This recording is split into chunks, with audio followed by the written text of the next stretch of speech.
If you want to find out if the 3 new archetypes coming out of Infinity Chasers are worth it or not, you will not want to miss this video. Witchcraft is a spell-focused spellcaster archetype revolved around the idea of your spells being able to be recurred during your end phase. So the idea is you will have a bunch of cards that basically discard more spells in order to get more effects, and then from there, during your end phase, you get your spells back to your hand.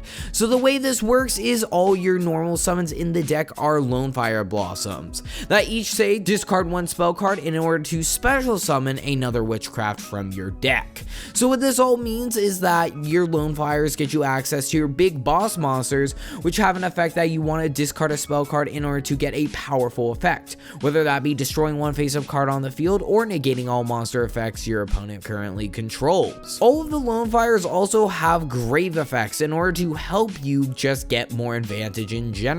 However, one of the biggest issues with this archetype is just the fact that you can only activate 1 effect of each spell per turn, which means if you want to activate the spell card, you cannot use its effect to recur during the end phase. So for example, we have a card like Witchcrafter Creation, which gets you a search for any Witchcraft monster in your deck, and from there you're going to add it to your hand, but then during your end phase you cannot use the second effect because you already used the effect to search. Because of this restriction and the fact that you're already committing so many resources in order to get any advantage off of your Witchcrafts, it just will not work out for this archetype. The issue is this deck requires so much resource input because every effect requires you to discard a spell card to activate it. Yes, you can use cards like Metal Foes Fusion, etc. in order to help out with this, but at the same time it just won't work. In the end, Witchcrafters are pretty terrible, I'm not gonna lie. Next, let's talk about Infinitrack.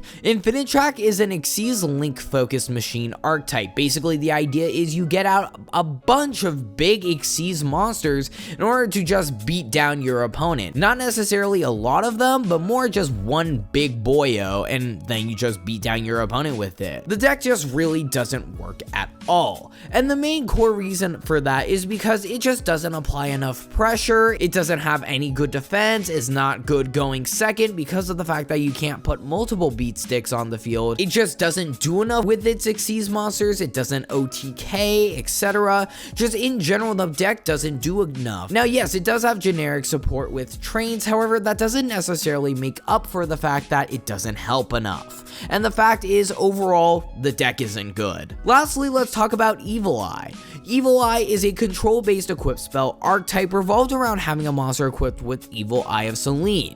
The way the deck is played, however, is you play a stun-esque deck that's essentially Surzeal Turbo, where you play 3 Surzeal, 3 of the field spell, and 2 terraforming to get access to Surzeal, and then you just control the game state from there. Basically, Evil Eye of Selene is a very powerful equipped spell card, equipping to an Evil Eye monster, and basically making it very hard and very annoying to deal with. Now, what are some issues with Evil Eye? It's mainly a stun deck, so any issues that stun decks typically have will follow on with Evil Eye, and you can even make the argument that there are better stun decks than Evil Eye. While Evil Eye isn't necessarily bad, it's not necessarily great, and so with that in mind, I would 100% argue that Evil Eye is the best archetype coming out of Infinity Chasers, but that doesn't necessarily make the deck amazing or anything. It's just decent or mediocre at best. So now let's go over whether any of these archetypes are worth it or not. Starting off with Witchcraft, if we're talking about Witchcraft and Creation is $25 and Madame Verre is $18, there is no way on earth Witchcraft is worth it. It's just not a good deck, as I've already described, and again, if you want a more in-depth discussion, I'll have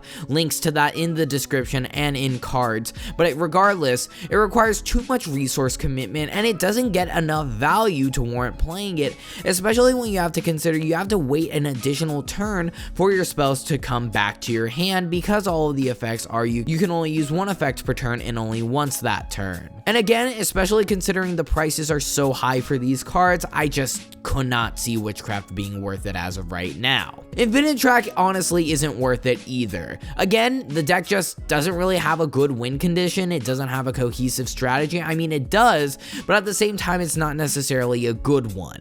And so while I like Infinitrack, 2 cards are $13 as of the filming of this video.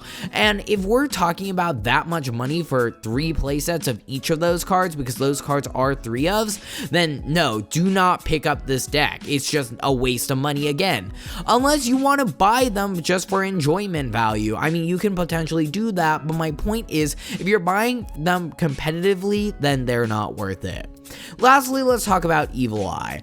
Evil Eye, I feel, may be worth it in the future, as the deck isn't as bad as the other archetypes. It's more mediocre than anything else. There are better stun decks in my opinion. Regardless, as Surzeal drops in price from its current $18 price point, I could see this deck be more and more worth it as time goes on. I'm not necessarily saying Evil Eye will become a top tier deck or anything, but I am saying it will be more worth it in the future as the price goes down, because it will just be a much cheaper option. So overall, Infinity Chasers is not worth it. This set is horrid, considering all 3 archetypes are just so bad, or mediocre if we're talking about Evil Eye. The prices will 100% tank soon, and I don't see this being a good investment at all, unless you're doing it for pure fun. Competitively, don't buy this set.